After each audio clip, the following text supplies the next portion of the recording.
entrepreneurship, there is no limit. Like your talent is really the cap and the ceiling to how much you can achieve.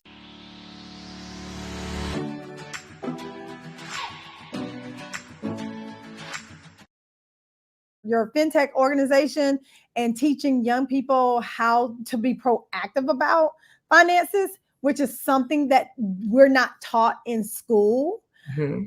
Oh my God. When I tell you, if I only think about if I were taught how to manage money and what it really meant and how to save and just all those things and how to avoid debt when I was a young person, how different my life would be right now. It's so different. So tell us what your superpower is, AKA your strength, your biggest strength. It's funny because someone asked me this for a LinkedIn series she's doing for Women's History Month. So it's very top of mind. Being able to win trust in record time. I think it is the babyface charm, which, I really resisted and resented for a while. But then I thought about it a few days ago. I'm like, that could be why it's so easy for people that I meet to go from strangers to willing to, do favors for the organization or even like personal, just kind of like, here's a hand up as you try to climb on this journey. I guess I have a very disarming quality about me that makes it easy to network effectively. And yeah, just basically make people feel like they can let their guard down with me. And whether that's being vulnerable on an interpersonal level or, offering perks like, helping me get into rooms and spaces or underwriting costs, for things as I navigate this whirlwind of travels. And I just feel incredibly blessed and excited to have that superpower that I use for good.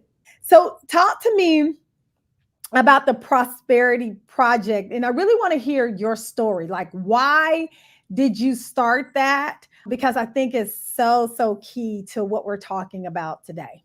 Yes.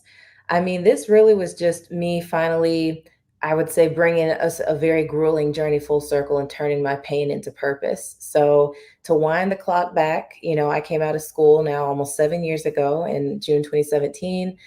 Graduated from Dartmouth, which is an Ivy League college, which is therefore, among the priciest institutions in the country.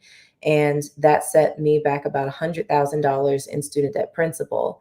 And so in the immediate aftermath, you get that 6 month kind of grace deferment period where it's kind of all still fun and games because you're oblivious to the reality that you would just signed yourself up for.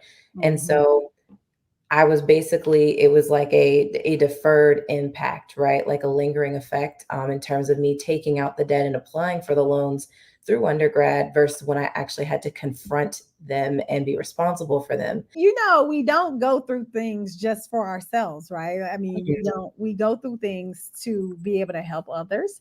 And you are doing just that. And I'm so glad you told the whole story because I didn't know like how deep it went. But I do see the resilience in you to go back because you said humble, right? Oh, yeah. There's a humbling when you go back to something that you like, well, I should be above this. I should be above this. And that ego thing keeps us stuck. And so how long did you let your ego keep you stuck in that place?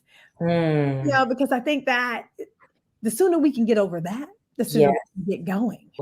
I first got the inkling that I would need to go the retail route in early 2019 because after the contract period, the rotational program, right, that ran its course around October 2018.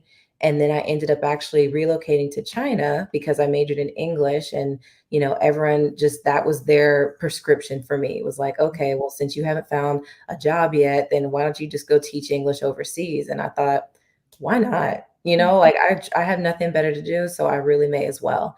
That fell through because the program ended up being a sham. So then I came right on back to the US about a month later. It was supposed to be a year minimum. And so then really coming into the new year of 2019, I was like, made my first splash in entrepreneurship with the English Major Takes Tech, which is basically like a consultancy where I was helping write and do communications guidance for small to mid-sized tech companies, just helping them polish, right, like their website language or documents, what have you. And so that was like an infusion of excitement because I'm like, okay, I'm taking some control back, and this allows me to earn money at a faster rate. That was one of the big things I picked up on was entrepreneurship. There is no limit. Like your talent is really the cap and the ceiling to how much you can achieve.